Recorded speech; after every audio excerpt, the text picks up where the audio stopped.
गेल्या काही आठवड्यात तुम्ही मला जे भरभरून प्रेम आणि माया दिली त्याबद्दल मी अंतःकरणापासून ऋणी आहे. दरवर्षी राखी पौर्णिमेला प्रत्येक बहीण आपल्या भावाला राखी बांधते, पण तुम्ही तुमच्या या दादाला हजारो राख्या बांधून मला जगातील सर्वात भाग्यशाली भाऊ, भाग्यशाली दादा बनवलं. यावर्षीची राखी पौर्णिमा मी कधीही विसरू शकणार नाही.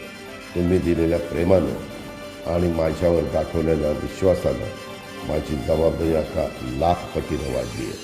तुम्ही दाखवलेला विश्वास सार्थ ठरवण्यासाठी, तुम्हाला लाभ आणि त्यातून बळ देण्यासाठी तुमचा दादा तसोभर देखील कमी पडणार नाही. हा माझा वादा आहे आणि तो मी शेवटपर्यंत निभावणार. 3 महिन्यापूर्वी जेव्हा मी महायुतीच्या सरकारच्या वतीनं राज्याचा अर्थसंकल्प सादर केला, तेव्हा मी शेतकरी, कष्टकरी, युवक युवती आणि विशेषतः माझ्या लाडक्या बहिणींच्यासाठी काही महत्त्वाच्या योजना जाहीर केल्या. तुमचा हा दादा नुसत्या योजनांचा घोषणा करून थांबला नाही, तर त्या योजनांची अंमलबजावणीसुद्धा केली. या सर्व योजनांच्यामध्ये सगळ्यात महत्त्वाची योजना म्हणजे लाडकी बहिणी योजना.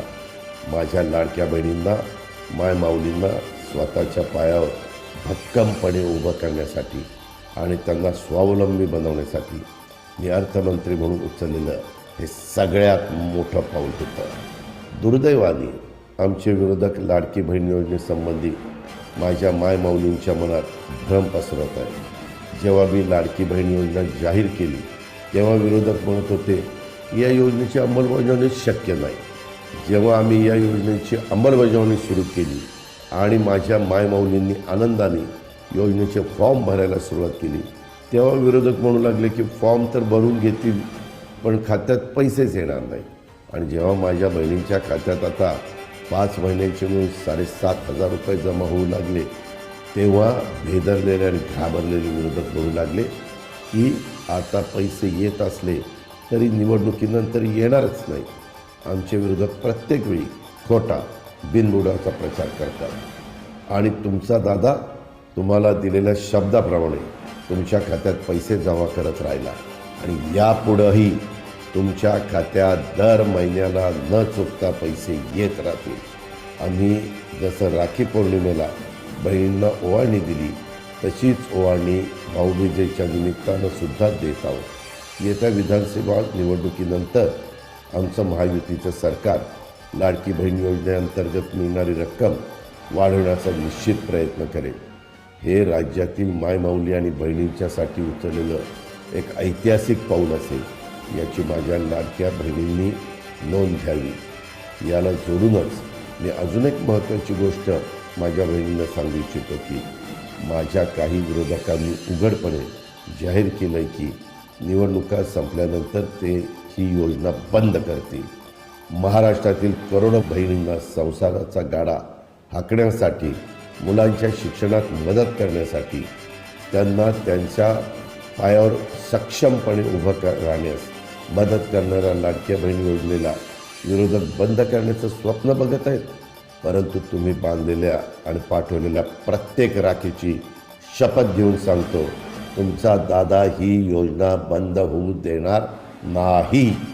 निवडणुकीच्या वेळी विविध पक्ष एकमेकांवर अनेक आरोप करतात, एकमेकांच्यावर हल्ले देखील करतात, पण मला असं वाटतं की विरोधक लाडकी बहीण योजनेबद्दल खोटी माहिती पसरून मायमाऊलींचा अपमान करत आहे, भीतीचं वातावरण पसरत आहे.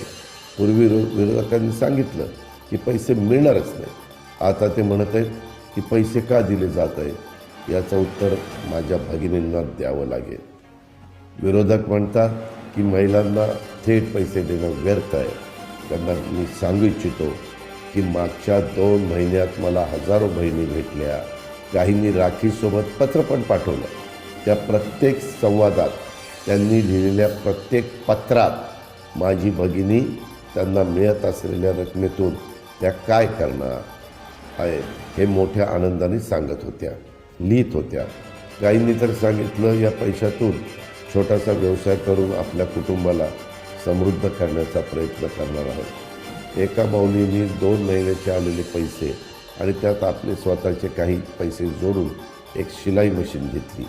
ती आता तिच्या आजूबाजूच्या घरातील महिलांचं शिवणकाम करत आहे आणि त्यातून तिला बऱ्यापैकी पैसे मिळतील अशी माझी खात्री आहे.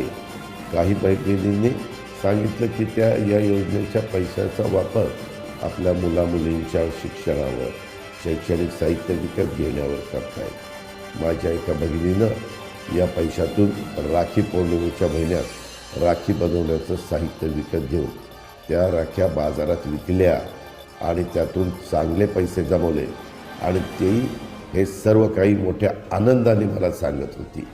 अशी हजारो उदाहरणं आम्हाला आज राज्यभर पाहायला मिळत आहेत. याचा आम्हाला सार्थ अभिमान आहे. महाराष्ट्रातील करोडो महिलांच्या स्वप्नांसाठी आणि त्यांच्या मुलामुलींच्यासाठी, भविष्यासाठी लाडकी बहीण योजना एक आधार बनत आहे. याचा मला अत्यंत आनंद होत आहे. म्हणून विरोधकांना माझी हात जोडून विनंती आहे की तुम्हाला मला जी शिवीगाळ करायची आहे ती निश्चित करत राहा, पण लाडकी बहीण योजनेच्या माध्यमातून करोडो कुटुंबाचे स्वप्न जोडले गेले आहे.